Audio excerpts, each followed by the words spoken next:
And both federal and state changes to regulations for CDLs, or commercial driver's licenses, are coming. Governor Abbott has directed DPS troopers and inspectors to begin conducting English language proficiency reviews for CDL drivers here in Texas.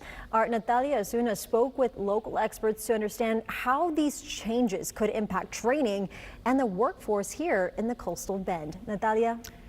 Leslie, in addition to English proficiency requirements, DPS announced they're now suspending the issuance of non-domicile commercial driver's license and all CDLs to non-citizens who are DACA recipients, refugees, or asylees. I spoke with local program directors, instructors, and students at Del Mar College's transportation training program to see how these changes could impact both training and the trucking industry as a whole. Seeing the trucks drive around Corpus for years, I believe is a really good program to start with. And I believe as the CDL, you can make a really good living here. That was Joey Espinosa, an incoming student at Del Mar College's commercial driver's license program. Like Joey, many folks in South Texas are excited to get behind the wheel and on the road toward becoming a truck driver.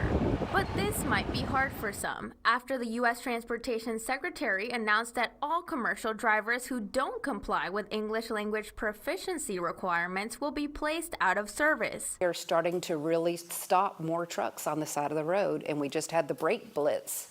And I think 25% of the people that got stopped to check their brakes got put out of service for not having English proficiency in the state of Texas. According to Assistant Director Jaime Flores, those drivers put out of service will now need to get recertified to get behind the wheel. They'll have to get recertified under the ELDT, which is the new information that they put out for entry-level drivers.